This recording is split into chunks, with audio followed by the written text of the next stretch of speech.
สุดยอดมีแต่ถูกนะ ตอนนี้แม่นมาทั่วอะไรคนแก่นเนาะยังมันตึกเอียง เอียงสักอย่าง ฟังมันเบาว่าเข้าใจ สมมติ นึกมาอย่างเดียว อันนี้แม่นของสมมติไฮเทคขนาดของวิศวะ Engineering Library มีสแกนบัตรดูว่า อ่า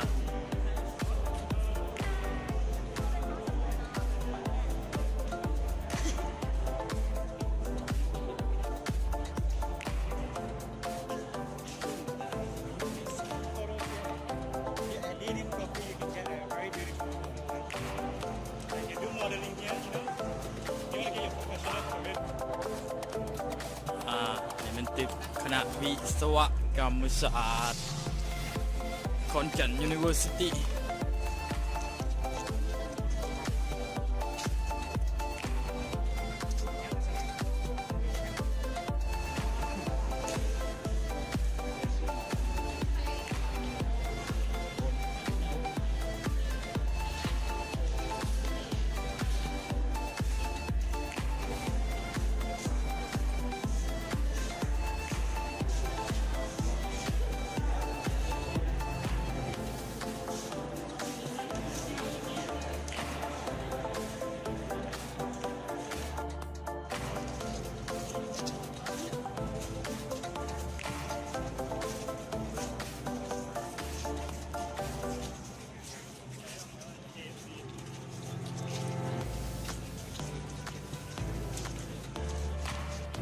อันนี้ก็คือ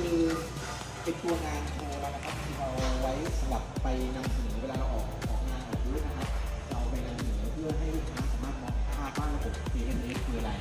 ว่าส่วนมากเราเป็นอธิบายแห้งๆลูกค้าเขามองภาพไม่ออกเรา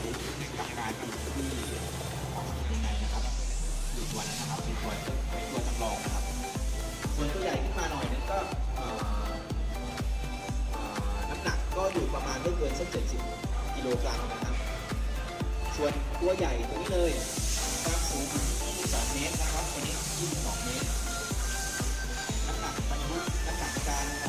บรรทุกสินค้านะครับอยู่ประมาณ1.5 กิโลกรัมมีการใช้งานนะครับถ้าทำงานนานก็จะดีขึ้นนะครับส่วนด้านขวามือตัวนี้นะครับอันนี้เป็นระบบ RGB นะครับเป็นส่งขนถ่ายสินค้านะครับโดยที่จะมีระบบรางเป็นตัวนำไปเก็บชั่วโมงงานเก็บระยะทางที่ทำการวิ่งนะครับว่าอ้างเนี่ยมีการสึกล้อเครื่องจักรเนาะเพื่อไปกำหนดประสิทธิภาพของเครื่องจักรนะครับก็จะเห็นว่าจะมีพนักงานคอยนั่งดูจุดตั้งเพื่อทดสอบดูว่าเป็นไปตามที่เราได้ดีไซน์แล้วก็มีสิ่งที่ต้องปรับแก้หรือเปล่านะครับ เข้าใจเว้ย ไปดู